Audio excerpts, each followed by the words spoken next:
Hola a todos y bienvenidos a un caso más. El día de hoy con uno de los más famosos y virales que se conocieron a principios de la década de los 2000 y que le dio la vuelta al mundo gracias a los inicios del Internet.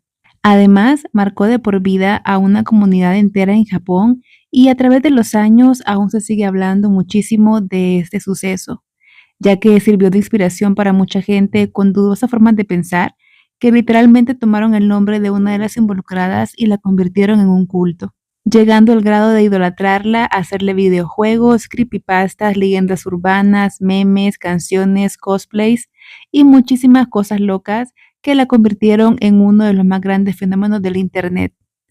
Hoy vamos a hablar sobre el caso conocido como el fenómeno de Nevada Tan. Y antes de empezar, quiero aclarar que yo trato siempre de dar énfasis a la víctima y que el tema principal de cada historia sea el nombre de la persona afectada. Pero en este caso, como en muchos otros casos virales, lastimosamente se conoce más sobre el nombre del atacante y no hay tantos datos de la víctima. Así que antes que todo voy a contarles un poco cómo era la vida de las chicas implicadas. Todo este caso ocurrió en la ciudad de Nagasaki, en Japón. Satomi Mitarai, de 12 años, y Natsumi Tsuji, de 11 años, eran dos niñas que asistían a la escuela primaria Okubo en la prefectura de Sasebo, en Nagasaki. Ellas habían sido compañeras por varios años y además eran muy amigas. Compartían clases y actividades juntas. Formaban parte del mismo equipo de baloncesto y ambas eran miembros de un grupo privado de internet donde compartían gustos y hobbies con otros niños de su edad. Dentro de la poca información que hay sobre Satomi, se sabe que la familia estaba compuesta por su padre y dos hermanos más, de los que ella era la menor, y que su madre había fallecido en el año 2003 a causa del cáncer. El padre de Satomi comentó que su hijo mayor ya se había ido de casa, por lo tanto, él se había quedado al cuidado de sus dos hijas y debido a que Satomi era la más chica, él la cuidaba como una princesa. También se dice que Satomi era una niña muy amigable, estudiosa y responsable con las actividades de su escuela, y además era muy popular entre sus compañeritos. De Natsumi se conoce un poco más. Ella nació un 21 de noviembre del año 1992 en Sasebo, una ciudad de la prefectura de Nagasaki. De su infancia se conoce que creció en una familia muy unida y que fue una niña muy alegre. Era catalogada como una excelente alumna, con las mejores calificaciones y con un coeficiente intelectual de 140 puntos. Era considerada como una niña genio y con un gran futuro prometedor. Además, era muy buena en los deportes, destacaba mucho por la participación en su equipo de fútbol y sus hobbies eran muy similares a los de sus compañeritos. Le gustaba ver películas y le tenía mucho amor a los gatos. Y además, ella tenía un gusto particular por las películas de terror. Pero por alguna razón que no está clara, Natsumi empezó a bajar sus notas y sus padres decidieron sacarla del equipo de baloncesto, pues ellos creían que estaba muy enfocada en el deporte y eso hacía que sus calificaciones estuvieran descuidadas. Se cree que esta acción de los padres de Natsumi, considerada para muchos como un castigo, fomentó en la niña que se aislara de sus amigos y que pasara demasiado tiempo en su cuarto y obviamente en contacto con el internet. Ella tenía una afición por el cine gore, que trata sobre películas llenas de escenas explícitas sobre personas ya sin vida y con mucha violencia. Y en particular era fanática de una película llamada Juego Sangriento, que trata sobre un grupo de estudiantes abandonados en una isla donde deben de sobrevivir por su cuenta, llegando al grado de atacarse entre ellos mismos. Algo así como los Juegos del Hambre o el Juego del Calamar, pero 10 veces más explícitas las escenas. Esta extraña fascinación motivó a la chica para crear un sitio web donde publicaba dibujos que ella misma hacía relacionados con personas ya sin vida y además escribía lo que le pasaba día a día. Lo tomó así como un diario personal. Este sitio web, del cual no vamos a dar el nombre, ganó mucha popularidad y tenía muchísimos seguidores. Parecía ser que todo estaba a favor de Natsumi, ya que gracias al castigo tenía muchísimo tiempo libre para dedicarle a su página de internet. Natsumi había empezado a cambiar su forma de ser. Ya no era aquella niña feliz y sonriente. Había dejado de hablar con sus amigos y se había vuelto muy violenta, llegando al grado de atacar a una de sus compañeras en una pelea donde la amenazó con golpearla y herirla con un cúter. En este punto de la historia es importante que conozcamos cómo era la relación de ambas niñas, porque cuando Natsumi regresó al equipo de básquetbol, su amiga Satomi había ganado mucha popularidad y tenía nuevas amigas, y a ella se le dificultó muchísimo integrarse nuevamente con sus compañeros. Y ahí empezó una enemistad entre las adolescentes, pues según sus amiguitos cercanos, dicen que entre ellas había mucha tensión y que no era raro que se hicieran de palabras y discutieran en cada momento. Así que Natsumi nuevamente abandonó el equipo y le dijo a su amiga Satomi que ella iba a ser mucho más popular y a tener más amigos. Pero fue en internet donde se vivió la pelea más grande entre ambas. Satomi hizo un comentario en una publicación de la página web de Natsumi, pero como ellas habían sido muy íntimas amigas y compartían las contraseñas, Natsumi entró al perfil de Satomi y borró el comentario. Pero Satomi cambió nuevamente su contraseña para que Natsumi ya no pudiera acceder y volvió a escribir otro comentario donde la llamó gorda pretenciosa. Y ese comentario fue el detonante para todo lo que pasó después. El 1 de junio del año 2004, el grupo de clases de las chicas se reunió para tomarse la foto de su promoción. En esta fotografía que está en internet, se puede ver a ambas niñas, pero a cada una por su lado, ambas sonrientes y haciendo una señal de amor y paz con su mano.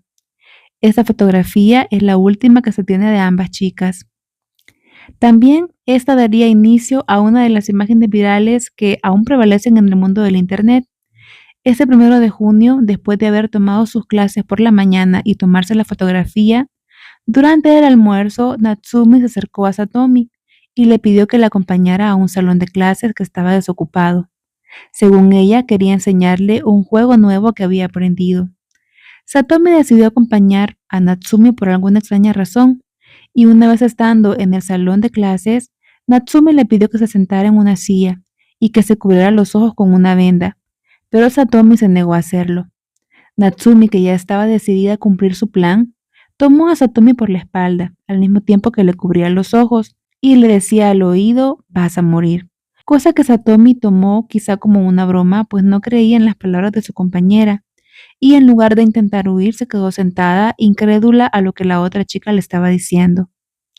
Natsumi por su parte fue muy rápida y no perdió el tiempo, ya que mientras cubría con una mano los ojos de Satomi, con la otra mano le cortó la garganta con un cúter y posteriormente le hizo unos cortes en los brazos y se quedó al lado de Satomi hasta que ésta dio el último respiro. Cuando se aseguró que la chica estaba sin vida, salió del salón y caminó por los pasillos de su escuela, con su ropa cubierta por fluidos hemáticos. Entró al salón de clases y el maestro, al verla en esas condiciones, pensó que algo le había pasado a Natsumi. Pero mientras revisaba a la niña, ésta le dijo, esa no es mi sangre, hice algo malo. Y además se percató que en su sudadera tenía el arma homicida. Inmediatamente el maestro supo que algo había pasado con la otra niña, pues ambas habían estado fuera de la clase por un buen rato, y corrió por los salones hasta que la encontró desplomada sobre un charco rojo. Aunque la ambulancia no tardó en llegar, no pudieron salvar la vida de la niña. Las autoridades y los encargados de la escuela se comunicaron con los padres de ambas, quienes se presentaron de inmediato y a los que les informaron lo sucedido. El padre de Satomi dio algunas entrevistas a periódicos donde contó que recientemente había perdido a su esposa y que ahora había perdido a su princesa. La policía se hizo cargo de Natsumi, quien confesó lo que había hecho. Dijo que lo había planeado 4 días antes, pero cuando fue llevada a la delegación mostró arrepentimiento y repetía constantemente, he hecho algo malo, ¿cierto? Lo siento mucho.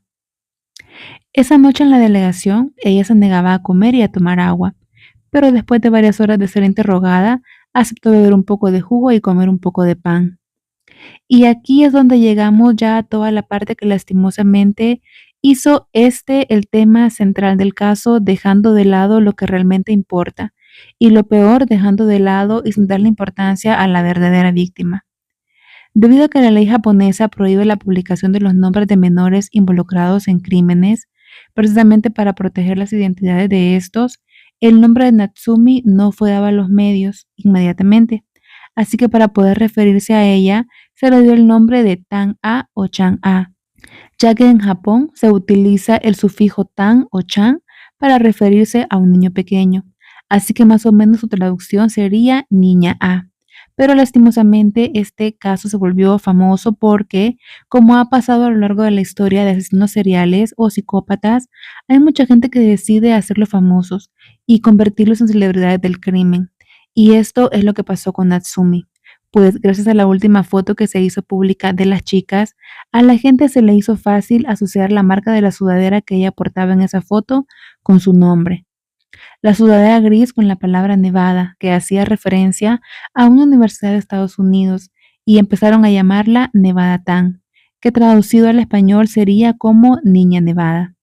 A partir de ahí, ese sobrenombre se convirtió en un icono del terror y un movimiento masivo en el Internet. También surgieron muchas animaciones, dibujos, memes, canciones, incluso le hicieron un himno. Y acá surge una imagen que según fue recreada porque algunos chicos del colegio aseguraron que le habían tomado una foto cuando ella bajaba las escaleras con su ropa manchada de fluidos hemáticos y donde ella se veía como en trance. Aunque nunca se supo si esa foto era real, pues se recreó esta imagen de manera digital y hasta la fecha sigue siendo muy famosa. Incluso muchas chicas la retoman para usarla como disfraz de Halloween. Además, un grupo musical de rock alemán basó su música en la ira que representaba a Natsumi. La banda fue llamada Nevada Tan. La letra de sus canciones estaba inspirada en todo el caso y tenían letras dedicadas a niñas japonesas que matan gente. Y el grupo se desintegró un par de años después. En Estados Unidos, las ventas de la sudadera que Natsumi portaba en la foto se dispararon, pero la empresa, al entender que la causa de sus altas ventas estaba relacionada con un crimen, decidieron dejar de producirlas y venderlas. El juicio se llevó a cabo sin darle acceso a la prensa para proteger la identidad de la niña. Pero durante la transmisión de un noticiero, mientras el presentador daba las noticias, pusieron en la pantalla unos dibujos hechos por la niña donde ella había firmado con su nombre real, y fue ahí que se supo el nombre real, Natsumi Tsuji. Ella fue acusada por asesinato en primer grado y condenada a 2 años en un reformatorio ubicado en la prefectura de Tochigi, y al ser evaluada nuevamente, le agregaron 7 años más a la condena. Al ingresar al penal, ella fue evaluada por psicólogos infantiles y psiquiatras criminalistas y le realizaron muchos exámenes que llevaron a la conclusión que era una chica perfectamente sana, sin ningún desorden mental. Lo único que se pudo comprobar es que padecía el síndrome de hikikomori, que es característica de gente que se aísla y no quiere salir de sus casas. Pero eso no justificaba el comportamiento agresivo de Natsumi. El 18 de marzo del 2005 se llevó a cabo la grabación del grupo al que ambas chicas pertenecían. Los alumnos recibieron el álbum de fotografías con una hoja en blanco para que ellos colocaran, si tenían la intención de hacerlo, la foto de Satomi Mitarai. Además, el señor Kyoji Mitarai recibió el certificado de su hija y los maestros colocaron una silla vacía con una foto enorme de Satomi para tener su presencia simbólicamente en la ceremonia de la grabación. También se le entregó el certificado a la familia de Natsumi, pues la institución educativa consideró que en algún momento ella podía necesitarlo para volverse a reinsertar en la sociedad. Este crimen desató un debate en los japoneses, pues en el año 2000 ya se había modificado la ley, donde se había bajado la edad para poder procesar a menores. De 16 años lo disminuyeron a 14 años para poder ser considerado por la ley para una condena. Eso debido al horrendo caso de los niños de Kobe, donde un adolescente de 14 años cometió un delito horrible y acabó con la existencia de varios chicos en diferentes circunstancias. Pero decidieron no hacer más modificaciones a la ley, pues en este caso les hubiera tocado disminuir de 14 años a los 11 años de edad para poder tratar el caso de Natsumi. Pero decidieron tratarla bajo otros términos que obviamente no implicaban una condena grave. Natsumi fue liberada en el año 2013, a los 20 años de edad. Se cree que ella ha cambiado su nombre y se piensa que su familia se fue a vivir a otro lado de Japón para poder continuar con sus vidas. Yo no conocía este caso, pero mientras lo investigaba me quedé sorprendida, primero de cómo Natsumi planeó y ejecutó todo, y segundo por cómo hay personas que convierten a criminales en celebridades, al grado de promover la imagen y defenderla, y hacer un movimiento mundial en honor a una persona que atentó contra la vida de otra. Le hicieron canciones inspiradas en ella. Se olvidaron totalmente que Satomi fue la víctima y apoyaron la ira de Natsumi. También olvidaron que hay una familia que perdió a un ser querido y que sufrían por eso. Y por eso se convierte en un fenómeno, porque muchísima gente decidió apoyar a la persona atacante y no cuestionar lo que pasó con ella y todo lo que le hizo a su compañerita. Como siempre, espero que este caso nos deje una buena reflexión sobre la importancia de cuidar a nuestros hijos y brindarles atención en la etapa más difícil de su vida, que es la adolescencia. Pero bueno, yo espero que dejen sus comentarios, que me cuenten qué les parece este caso y sin más, yo me despido y los espero en el próximo. Adiós.